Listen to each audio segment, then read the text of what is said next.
Last time, Noah walked into a garage for revenge. She walked out with something she never planned. And then the threats started. Today's story. What happens when the person sending them turns out to be carrying something even heavier than you are? Let's get into it. The transit ride to Ironbone took 11 minutes. I know because I counted the stops. Not because I was anxious, though I was. Not because I was afraid, though there was something close to it sitting in my chest. I counted because it was something to do with my hands that was not checking the 3 messages again. 3 different numbers, 3 different messages. All of them saying the same thing in different arrangements of words. Stay away from Kale Cade, or what you lose next will not be a boyfriend. I had read them 4 times before I called her. I had memorized them by the 5th. The transit doors opened at the Southside station, and I stepped out into the early morning, with my coat pulled around me, and the gray October light sitting flat and cold over everything. 2 blocks east, 1 block south. I had made this walk enough times now that my feet knew it. That thought caught me somewhere between the 2nd block and the 1st corner. I had made this walk enough times that my feet knew it. When had that happened? When had a garage on the south side of the city become somewhere my body navigated without instruction? I did not answer that question. I turned the corner. Ironbone Customs was lit from the inside. The bay doors were not fully rolled up yet. It was early, barely past 7. But through the gap I could see the overhead lights on, and the shape of someone moving between the bikes, in the low gold of the workshop lamps. I ducked under the door. The smell hit me the way it always did. Oil and metal, and something underneath it that I had stopped trying to classify. Kale was at the far workbench with her back to me, her dark auburn hair loose today instead of tied up, falling between her shoulder blades. She was in a gray long-sleeve shirt with the sleeves already pushed up, her tattooed arm visible in the warm light as she worked on something I could not identify from the entrance. She had heard me come in. I knew because her shoulders had changed slightly, a small, almost invisible settling, the way a person's body adjusts when it registers a specific presence. She did not turn around yet. I walked toward her. "You made it," she said without turning. 11 minutes, I said. She turned then. Her face was careful in the way it sometimes was, not closed, not cold, but measured. The expression of someone who had already been thinking hard before I arrived, and was now organizing what they had decided. Her eyes moved over me once, quickly, checking. "You look like you slept," she said. 2 hours, I said. "That is 2 more than I got," she said. She set down the tool she was holding and turned fully to face me. In her other hand was her phone. She held it out. I took it. On the screen were the 3 messages forwarded from my number. Beneath them were 6 more. Different numbers again. Same message structure. These ones were older, dated 3 weeks back, 2 weeks back, 10 days ago. I looked up at her. "You have been getting these," I said. She took the phone back. "For a month," she said. "On and off. I did not tell you because at the time you were not..." She paused. "You were not yet someone I needed to worry about keeping safe." The word "yet" sat in the air between us. I did not point it out. "What changed?" I said. "The lookout photograph," she said. "Whoever took it sent it to me also, with a note." "What did the note say?" She looked at me for a moment. It said, "You always did have a weakness for lost things." I felt something move through me that was not quite anger and not quite pain. "Who is sending them?" I said. I have a strong idea, she said. Seren? I said. She did not confirm it. She did not have to. Tell me about her, I said. Kale was quiet for a moment. Then she moved to the work table and sat on the edge of it, arms crossing loosely over her chest, and she looked at the garage floor for a breath before she looked back at me. Seren Vale, she said. She runs the underground pack that covers the North Quarter. We have overlapping territory interests, nothing that should be a conflict unless someone decides to make it one. Has she decided? I said. She has been deciding for about 8 months, Kale said. Slowly. The messages started as warnings.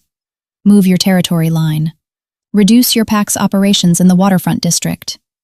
Standard pressure tactics. And you didn't, I said. I don't respond well to being told what to do, Kale said. There was something almost dry in her voice. Not humor, exactly.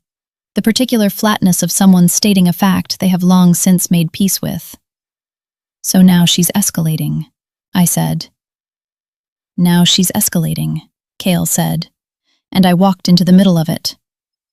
Kale looked at me. You walked into the middle of something that already existed, she said.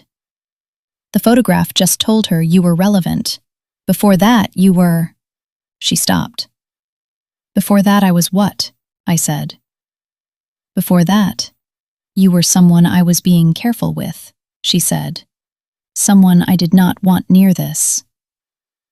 The word careful. I turned it over. I had been called a lot of things by alphas in my life. Careful was not usually one of them. What does she want? I asked. Kale's jaw tightened slightly. Me to choose, she said. Territory or personal? She believes those two things are in conflict. She wants to demonstrate that she can make my personal life a liability until I concede the waterfront. And you won't, I said. I won't, she said. So we have a problem, I said.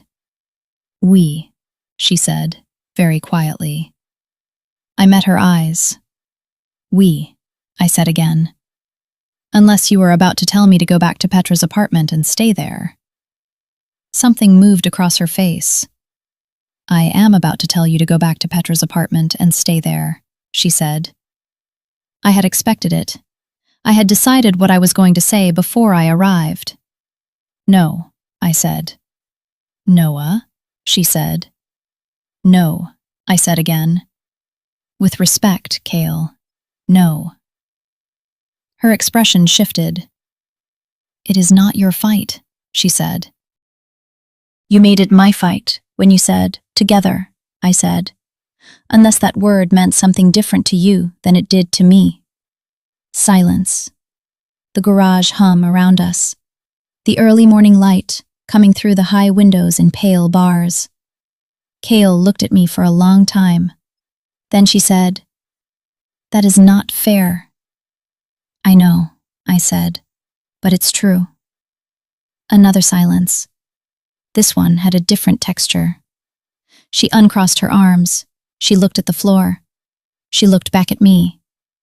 Then she said, If you stay, if you are part of this, you do what I say when I say it. No arguments about safety. No decisions made without telling me first. I thought about that. That is an extraordinary amount of trust you're asking for, I said. Yes, she said. From both directions, I said.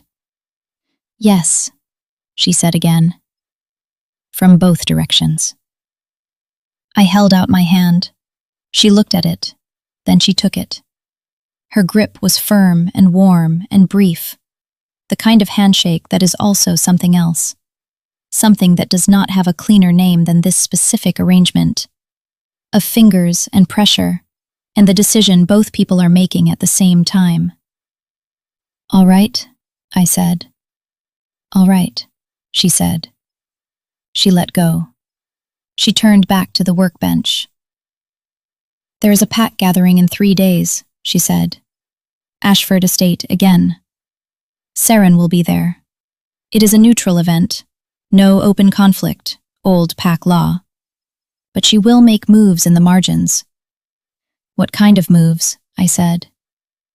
The kind that look like social conversation from a distance, she said. The kind that are designed to make you feel small and me feel responsible. And we walk in together, I said. We walk in together, she said.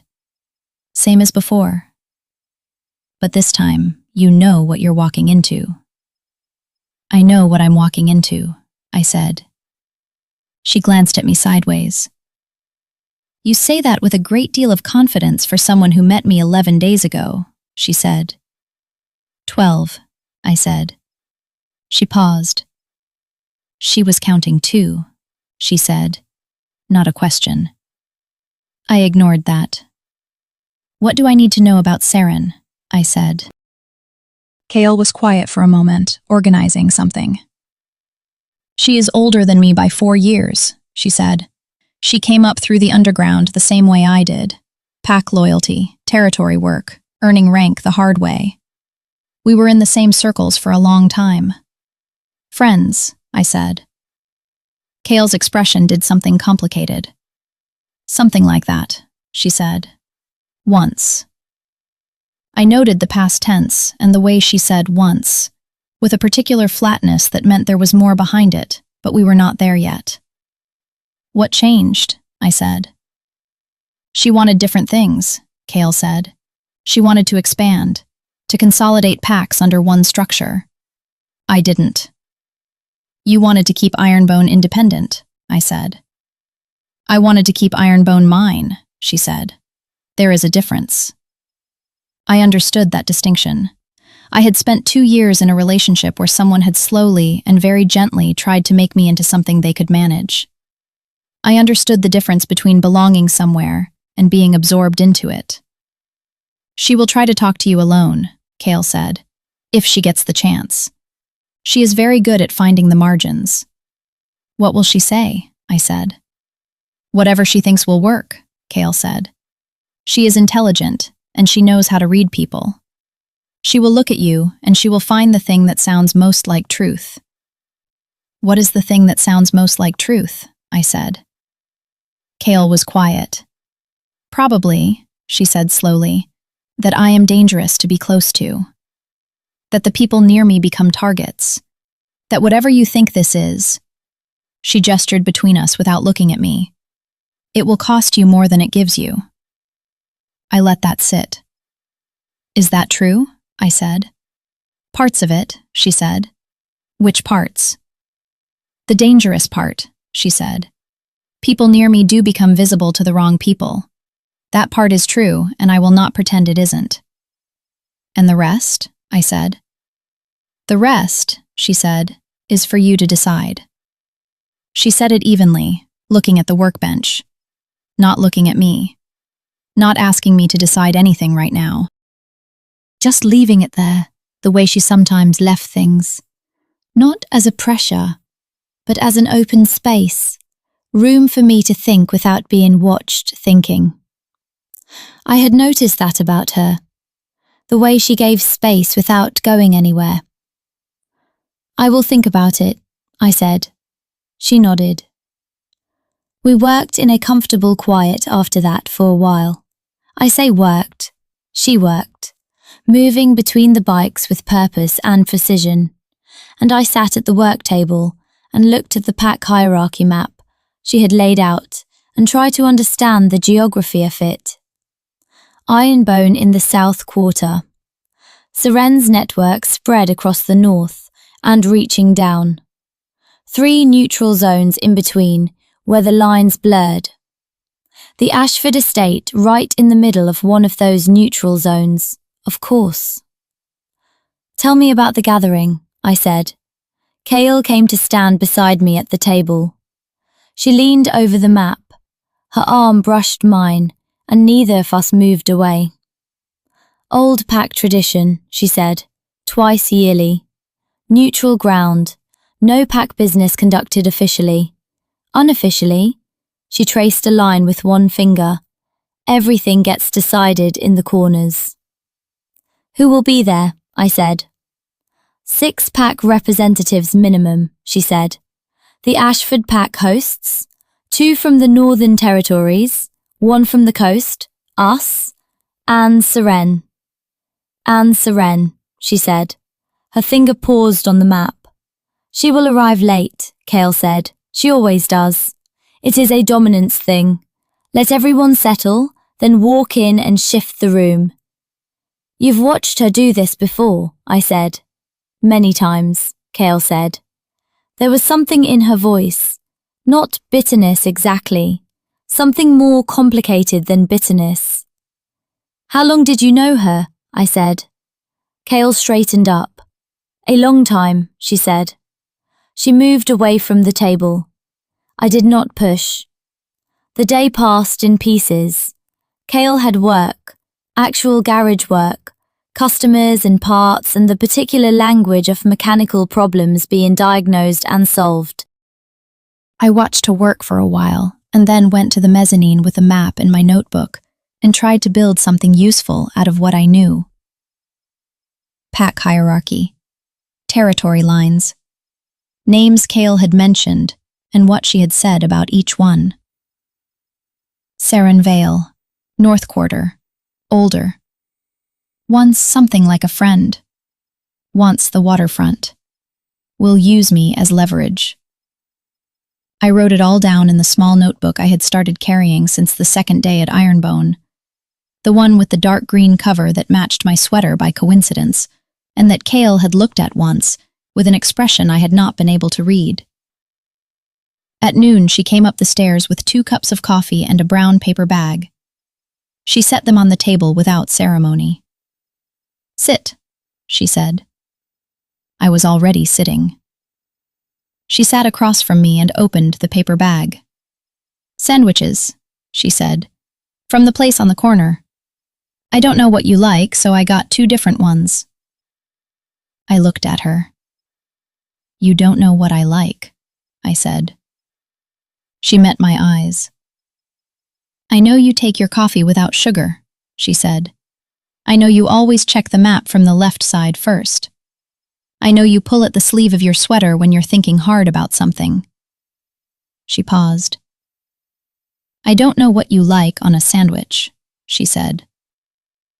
I picked up the one on the left.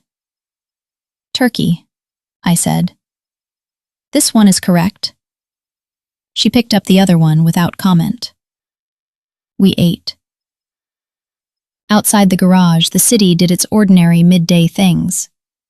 Inside the garage, the bikes stood in their rows, and the light came down from the high windows, and Kale ate her sandwich and looked at the map, and I looked at her looking at the map, and thought about the word careful. She had been careful with me. Before I was someone she needed to worry about keeping safe. I did not know what to do with that. I ate my sandwich. We talked about the gathering.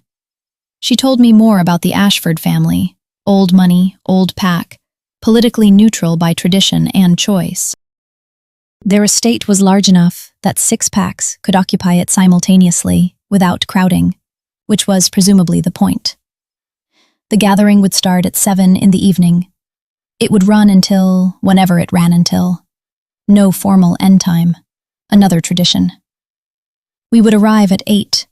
Not late enough to be Seren, Kale said, but late enough that the room is settled and people are comfortable and will notice us when we come in. You've thought about this, I said.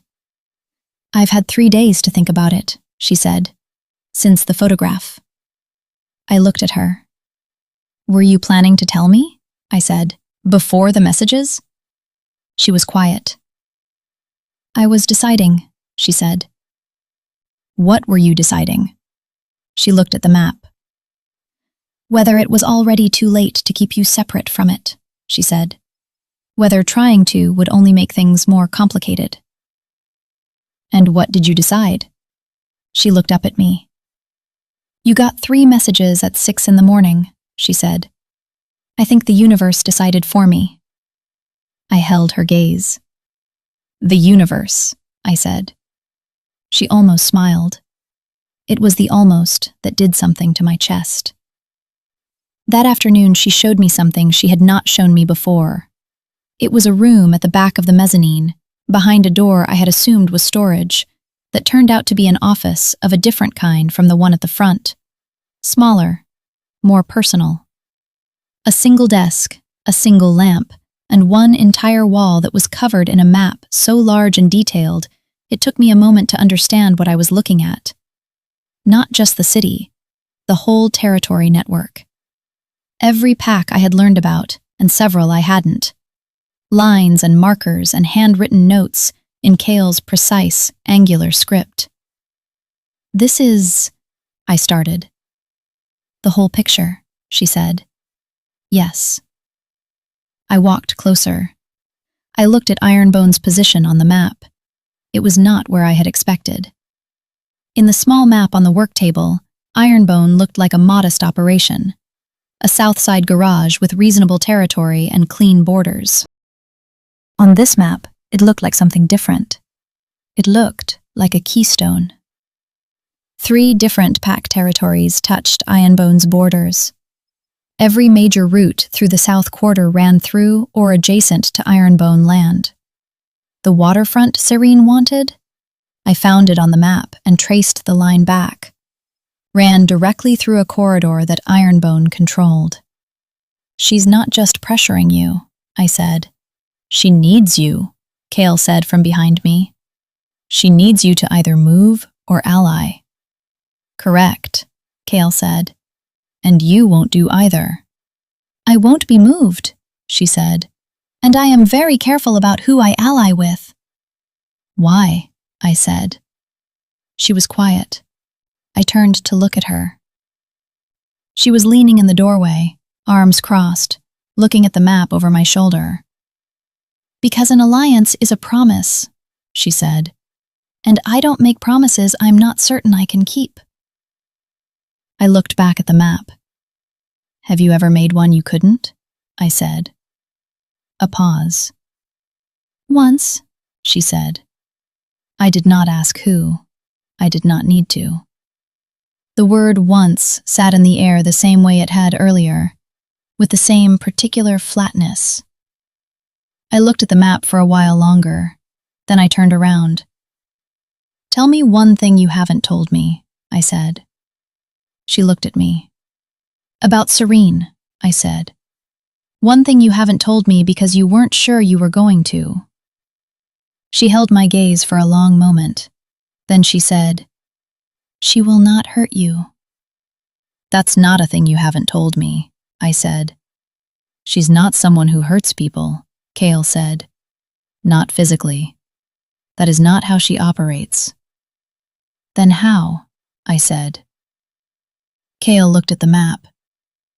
"She finds what matters to you," she said, "and she puts herself between you and it." I thought about that. "What does she think matters to you?" I said. Kale was quiet for so long that I thought she was not going to answer. Then she said, "Ironbone." I noted that she had answered with the garage and not with anything else. I noted that I had noticed she had done this. I did not say either of those things out loud. "Okay," I said. She looked at me. "Okay," I said again. "I understand the shape of it now." She studied my face. "You're very calm about this," she said. "I was betrayed by the 2 people I trusted most 11 days ago," I said. "My baseline for alarming has shifted." She looked at me for a moment. "That is," she said carefully, "a very honest thing to say." "I'm practicing," I said. "Practicing what?" "Saying true things," I said, "instead of the version of things that sounds better." She was quiet. Then she said, "How is that going?" "Some days better than others," I said. The afternoon moved into evening. Kale's last customer left at 5. Her staff left at 6. The garage went quiet in the particular way it did when it was just the two of us. A different quality of silence, fuller somehow, the way a room feels different when the right number of people are in it. I was at the work table, she was at the workbench. At some point I became aware that the working sounds had stopped. I looked up. Kale was standing at the far end of the garage, looking at the bike she had been working under when I first came in. The Venom, she had called it, the matte black one. She was not touching it, just looking at it. Her profile in the evening light was very still. I waited. After a moment, she said, without turning, "I am going to ask you something, and I want you to answer honestly, even if the honest answer is the one that complicates things." "All right," I said. She turned. "What are you still here for?" she said. I held her gaze. "What do you mean?" I said. "The revenge plan is finished," she said. "Riven has seen us. The pack knows. Whatever you needed to accomplish socially, it is accomplished. You do not have to be in the middle of a territorial dispute for that. You could walk away right now, and none of what Seren is building would touch you." I looked at her. "I know," I said. "So," she said. I thought about how to say it. I practiced saying true things, I reminded myself. Because the thing that started as a plan stopped feeling like a plan somewhere around the lookout, I said. And I am stubborn enough that when I notice I've been handed something I didn't plan for, I tend to want to keep it. "Keep it," she said. "Keep," I said. "The fact that I walked into a garage and it turned out to be somewhere I wanted to stay." Silence.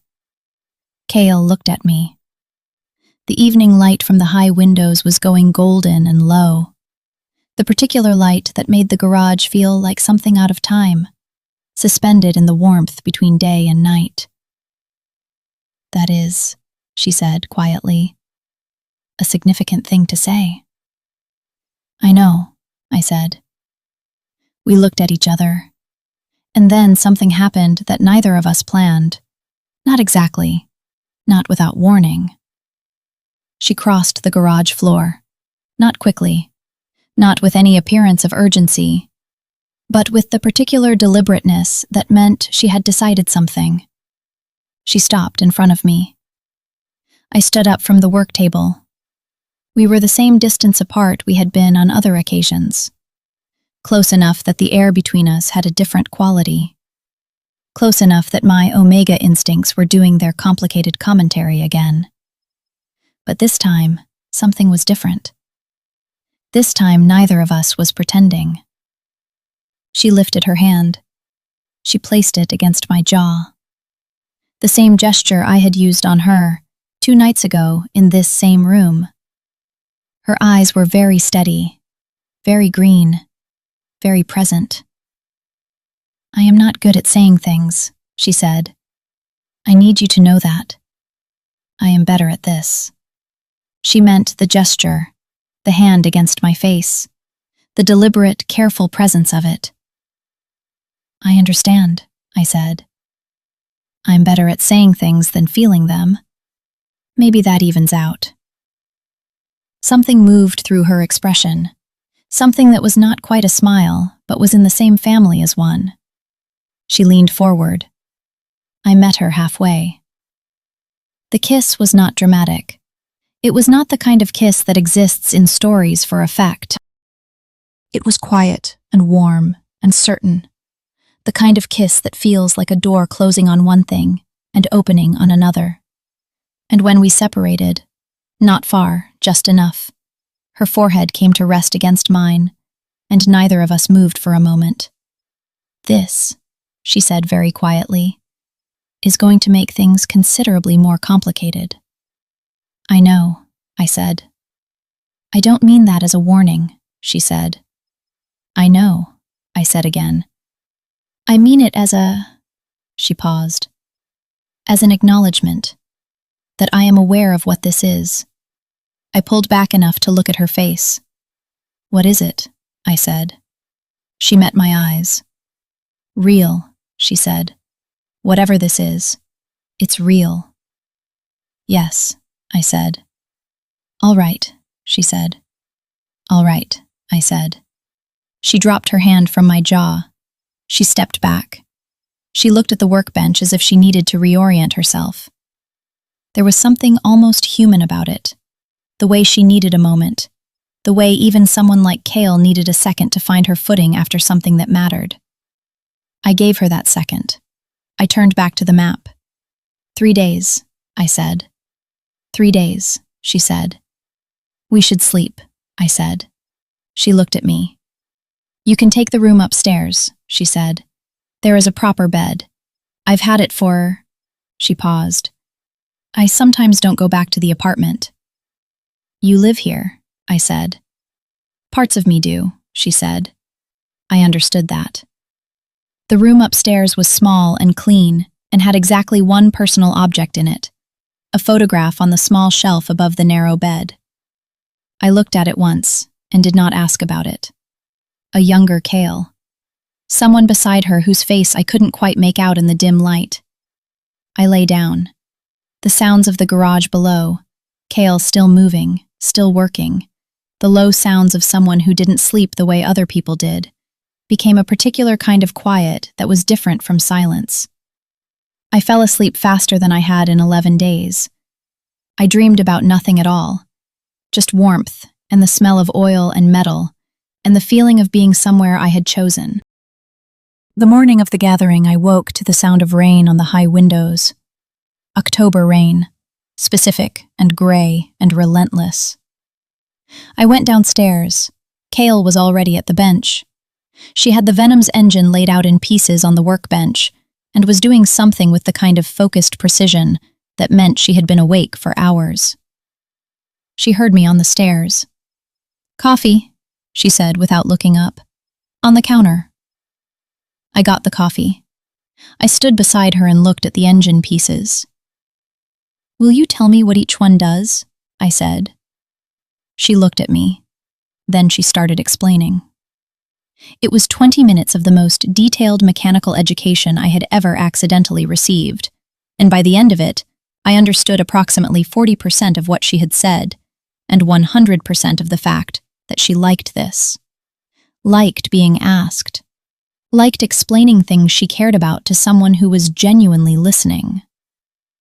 You actually listened, she said when she finished.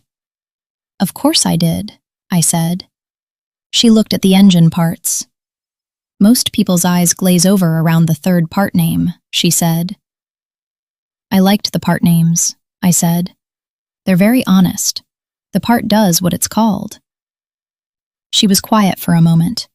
Then she said, That's the thing I like about machines. I looked at her. They don't pretend, she said. Every part has exactly one job, and it either does it or it doesn't. There's no... She paused. There's no version of a machine that lies about what it is. I thought about that for a while. And people lie about what they are, I said. Not always on purpose, she said, but yes. Have I said. She looked at me sideways. No, she said. You have been very precisely what you said you were at every stage. What did I say I was? Someone walking in, she said, with a plan that turned into something else. I smiled into my coffee. The day passed, rain and preparation, and the particular tension of knowing something was coming. At 5, Kale went upstairs to change. She came down in dark trousers and a black shirt that was not quite formal, but not quite not. The kind of clothing that said, I dressed deliberately without pretending it cost anything. Her hair was down. The tattoo on her left arm was the only color about her. She looked at me. I was in the same dark green top and black trousers I had worn to the first gathering. You wore the same thing, she said. It worked the first time, I said. She almost smiled. "Come on," she said. The Ashford estate in the rain was a different thing from the Ashford estate under autumn stars. The lights were on in every window, and the stone facade was dark with water, and the line of vehicles along the private road looked both more ordinary and more ominous than before. Cale parked the car. She had taken the car this time, not the motorcycle. Practical choice in the rain. And turned the engine off and sat for one moment in the quiet. "You ready?" she said. "I am," I said. She looked at me. "If she approaches you before I can get to you," she said, "just listen. Don't engage, don't argue. Just listen and find me." "I understand," I said. She nodded. She got out of the car. I got out of the car.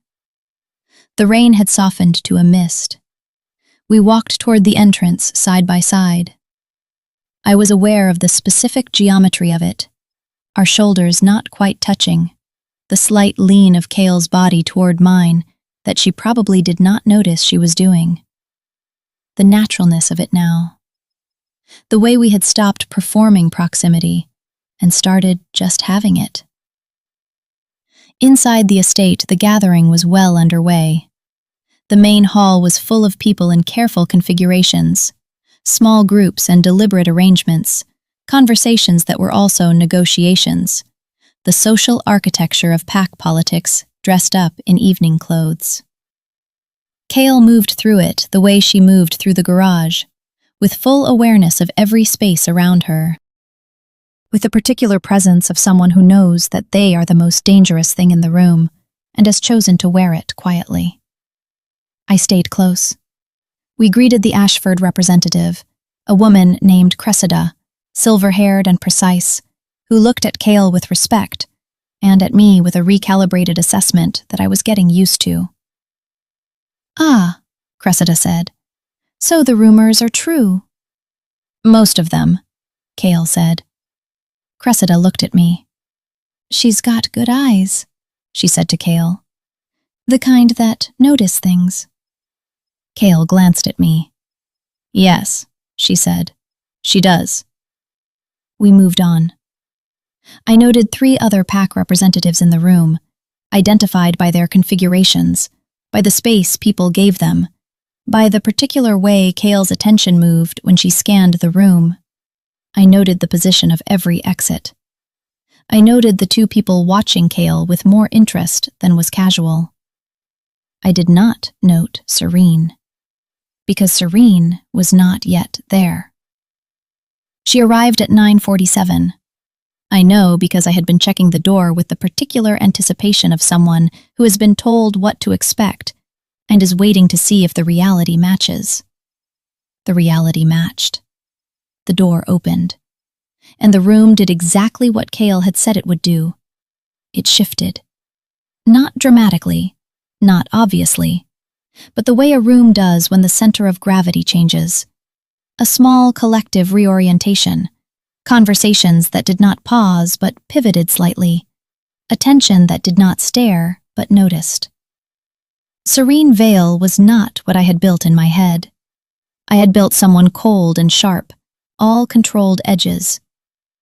What walked through the door was a woman in her early 30s, with dark skin and natural hair, and an unhurried quality that was more dangerous than any sharpness. The quality of someone who had all the time in the world because they had already decided how things were going to go. She wore deep burgundy. She wore it like armor that also happened to be beautiful. Her eyes moved through the room. They found Cale. Something passed between them across the crowded hall. Not words, not acknowledgement exactly, but a kind of mutual registration. 2 people who know each other deeply enough that even silence between them says something.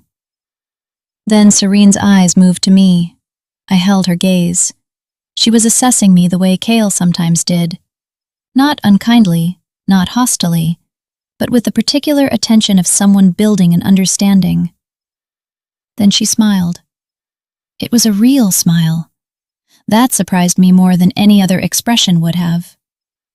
She moved into the room and was absorbed by the crowd, and I let out a slow breath. Kale's hand found the small of my back.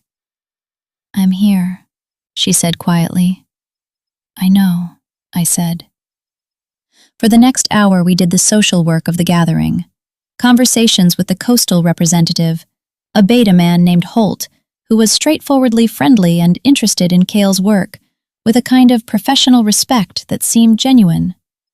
A brief exchange with the Northern Territory representative, an older alpha woman who looked at Kale with the caution of someone who has reassessed their assumptions about a person more than once. At one point, Riven appeared at the edge of the room. I saw him before he saw me. He looked like someone who had not been sleeping well. His suit was perfect, and his jaw was tight, and when he finally located me in the crowd, his expression did something that I found I did not care about. Not in the way I had expected to not care, not with effort, not with performed indifference. Just genuinely, cleanly, did not care. The feeling was so clean it almost surprised me.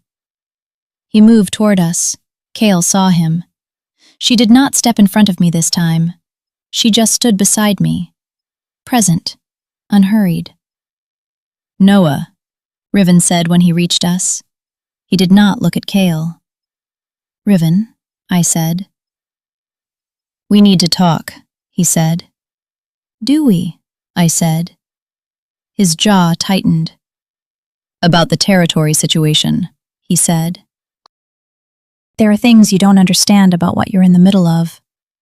"I understand it fine," I said. "Noah." I turned to look at Kale. "I'll be at the fireplace," I told her. She met my eyes. "Okay," she said. I turned back to Riven.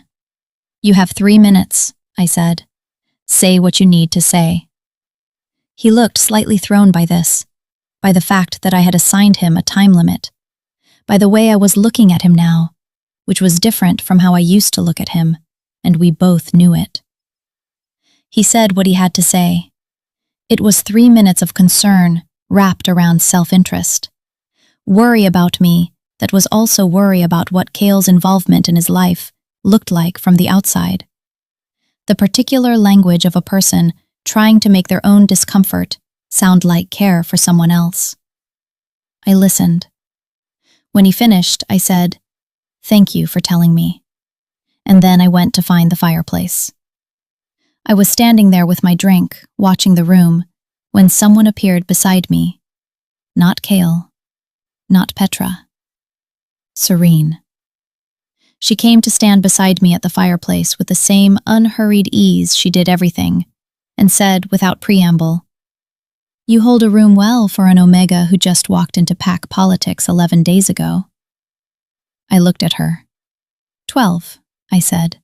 She smiled. That was a real smile, too. "I've been watching you," she said. "You notice exits. You track positions. You don't perform comfort. You either have it or you don't, and right now you do. Where did you learn that?" "Design school," I said. "You learn to read a space, understand what it's telling you." She looked at me with something that was closer to appreciation than I had expected. "She's good for you," Seren said. The shift in subject was very smooth. "Kale," she said, before I could respond. "Whatever you think the situation is," she paused. "Whatever you've been told about my interest in Ironbone, I want you to know that I'm not your enemy. You sent me threatening messages," I said. "I sent you warning messages," she said. "There is a distinction." "What was the warning?" I said. "That this gets complicated," she said. "That being close to Kale is not a simple thing." "I am aware of that," I said. "Are you?" she said. "Are you aware that she has never let anyone in the way she has let you in? In 6 years of knowing her, I have not seen her." She stopped. She looked at the fire. Something moved through her expression. Something I had not expected. Something that was not hardness and not strategy. Something considerably more human than either. You love her, I said. The words came out before I had fully decided to say them. Seren was quiet. The fire crackled. The room moved around us and neither of us were part of it. She looked at me. Her expression was not the expression of someone who has been caught. It was the expression of someone who is tired of carrying something alone and has just been seen carrying it. For a very long time, she said. I looked at her. And she doesn't know, I said. She knows, Seren said. We have spoken of it. Once, a long time ago. She paused. She was very gentle about it. Kale is always very gentle about the things she cannot give you. That is almost worse than cruelty. I thought about that. The gentle precision of Kale's honesty. The way she said things that were true without making them cruel. The way she had told me I will not make promises I am not certain I can keep. So the territory pressure, I said. The messages, the photograph. Seren looked at the fire. I am not proud of it, she said. I want you to know that. I do not operate this way as a rule. But watching her let you in when she never… She stopped. She straightened. She looked at me with something that I recognized as the particular dignity of a person reassembling themselves after saying something they did not plan to say. I am not your enemy, she said again. I am someone who has run out of patience in the wrong direction.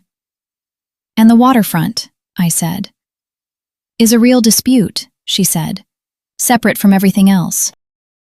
I conflated two things I should not have conflated. I looked at her. She looked at me. What happens now? I said. She was quiet for a moment. I think, she said, that depends on whether you tell her what I just told you. I thought about that. I will, I said. That is not a question. She nodded slowly. I expected that, she said. She chose well. She said it without bitterness, or almost without it, with the very specific kind of grace that costs something. Then she turned and walked back into the room and was absorbed by the crowd, and I stood at the fireplace with my drink and the fire and the weight of what had just happened. Kale appeared beside me 2 minutes later. She looked at my face. What happened? She said. I looked at her. Seren talked to me, I said. I know, I saw. What did she say? I looked at her. Several things, I said. Some of them about territory. Some of them about you. Kale was very still. About me, she said. I held her gaze. She loves you, I said. That is where the messages were coming from. Not just the territory, not just Ironbone. She saw you let me in and she… I stopped. Kale's expression was not surprised. You knew, I said. I suspected, she said, for a while. Why didn't you tell me? Because it wasn't mine to tell, she said. It was hers. And because I did not want it to become a reason for you to feel… She stopped. What? I said. Like a move, she said, in something that had nothing to do with you. I thought about that. You were protecting me from feeling used, I said. I was trying to, she said. I looked at the fire for a moment. She must have been in a great deal of pain, I said, watching. Yes, Kale said. I imagine she was. Are you… I started. What? She said. Are you all right? I said. She looked at me. The question seemed to land somewhere unexpected. She looked away. She has been in my life for a very long time, Kale said. And I could not give her what she wanted. And I knew it, and she knew it. And we never quite found a way to be nothing to each other after that. That sounds, I said carefully, very lonely for both of you. Kale was quiet. Yes, she said. I think it was. I set my drink down on the mantel. I turned to face her. I said, I am not going to pretend that was a simple conversation, but I am also not going to let it be a wall between what is already happening between us, unless you need it to be. She looked at me. I don't, she said. Good, I said. She reached out. She took my hand, not the way she had at the work table, not the brief, deliberate handshake that was also something else.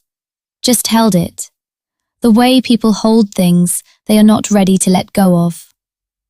We stood at the fireplace, and the gathering moved around us, and Seren was somewhere in the room, carrying something that had cost her, and Riven was somewhere in the room, learning something that was too late, and Petra was at home, probably watching the clock, and we stood there, and neither of us said anything for a while. Then Kale said, The waterfront dispute is real. I know, I said. She is going to want to negotiate, she said, properly, without the other thing in the way. I think she will be able to, I said. Because you talked to her. Because she told me the truth, I said.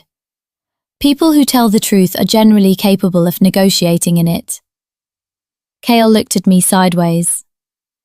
That is, she said, a very precise way of thinking about it.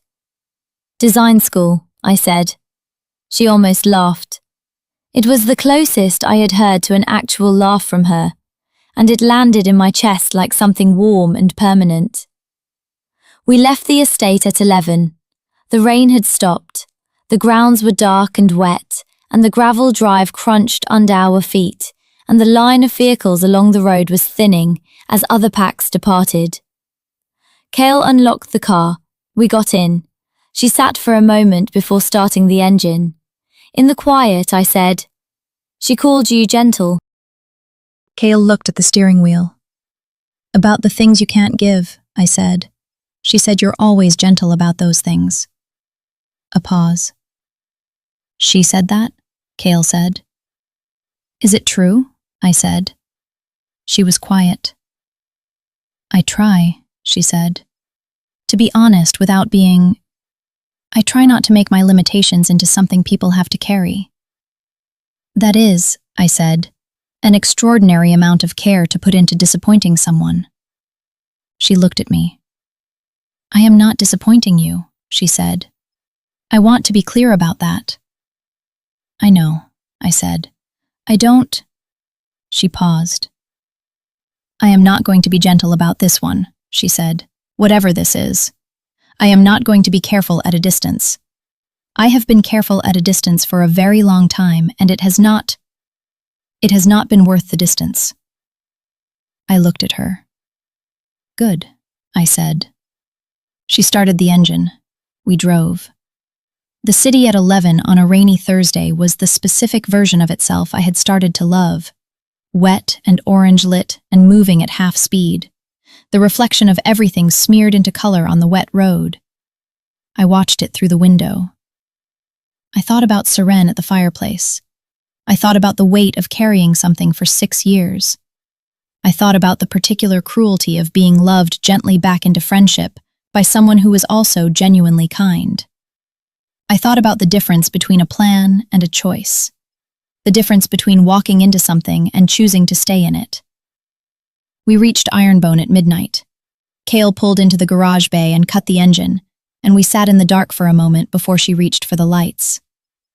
In the pause, I said, I want to stay. She was still. Not tonight specifically, I said. I mean, I want this to be a real thing. Not a plan, not a revenge arc, not a story with a clean ending. I want to be in whatever comes next with you. Including Seren negotiating territory, including your father sending cars, including the complicated parts. She turned her head to look at me. In the dark, her eyes were very steady. "You know what the complicated parts look like," she said. "I know what the first ones look like," I said. "I imagine there are more." "There are," she said. "I figured," I said. "I'm still asking." She looked at me for a long moment. Then she said, "I am going to need you to understand something." "Tell me," I said. "I am not easy to be close to," she said. "I don't mean that as a warning designed to push you away. I mean it as a fact. I work strange hours. I don't talk about things immediately. I need time to process, sometimes days. And in that time, I will seem distant, even when I'm not. I am still learning to ask for what I need from people. I have..." She paused. "I have made choices in my life that I don't regret, but that have consequences, and some of those consequences are still arriving." "I understand," I said. "I'm not finished," she said. I waited. "I also," she said, and her voice was quieter now. "I also do not want you to go." The last part was said the way things are said when they have been considered for a long time before being spoken, with the weight of the waiting. I looked at her. Then I said, "I am not going." She exhaled. It was a very small sound, but it was there. "Okay," she said. "Okay," I said. She reached over. She tucked a strand of my hair back from my face, a gesture so small and natural and not like anything I had seen from her before, that it stopped my breath for a second. Then she opened the car door and got out, and I got out, and we went inside. The garage was dark except for the low security lights. The bikes were shapes in the dimness. The smell of metal and oil, and Kale's particular alpha scent, that I had long since stopped filing under complicated and had started filing under something that had no other name than home. We went upstairs. I did not dream about nothing this time. I dreamed about maps and city lights, and a hand that knew where to find me. In the morning, I woke to 3 things. Pale October light through the narrow window, the smell of coffee from somewhere below, and a text from a number I did not recognize. Not 3 numbers this time. 1 number. 1 message. It said, "I think we should talk. Properly. Just us. S." I looked at it for a long time. Then I went downstairs. Kale was at the workbench with coffee and the Venom engine, and the particular focused quiet of her early mornings. She heard me on the stairs. "I have a message," I said. She looked up. "From?" she said. "Seren," I said. She set down the tool. I held out my phone. She read it. She handed it back. She looked at the engine for a moment. "What do you want to do?" she said. "I think I want to meet her," I said. Kale was still. Not because she was opposed, because she was listening. "She will be honest with you," Kale said. "More honest, probably, than she has been with anyone in a while. She was honest with you last night." "I know," I said. "That's why." Kale looked at me. "You believe people who tell the truth can be negotiated with?" she said. "I believe they can sometimes be helped," I said. She was quiet. Then she nodded. "All right," she said. I looked at her. "This is strange," I said, "isn't it?" "Yes," she said. "Are you all right with it?" She looked at the engine. "I don't know yet," she said. "But I trust you. And I think..." She paused. "I think she deserves someone listening to her without it being me. I am not the right person to listen to Seren right now. I am too much the subject." "I know," I said. "You are not," she said. "I know," I said again. She looked at me. Be careful, she said. With her, I said. Yes, Kale said. And with yourself. I texted Seren back. Tomorrow, I wrote. You choose where. Her reply came in 30 seconds. The cafe on Meridian, noon. I showed Kale. She looked at it. She nodded once. Then she picked up her tool and went back to the engine. I poured my coffee and sat at the work table and opened my notebook. I wrote, the plan is finished. Then I crossed that out. I wrote, the plan became something else. Then I crossed that out too. I looked at the page for a while. Then I wrote, I walked in for one thing and found another. That was true. That was the truest thing. I left it there, outside the garage. October moved into its second half, and the city did its ordinary things, and somewhere across town, Seren Vale was probably sitting with something she had carried for 6 years, and had finally, last night, set down in front of a stranger. And in a garage on the south side of the city, an alpha I had not planned on was taking apart an engine with the specific focus of someone who knows that the right parts, in the right order, will make something run. And I was watching her. And the watching felt like the truest plan I had ever made.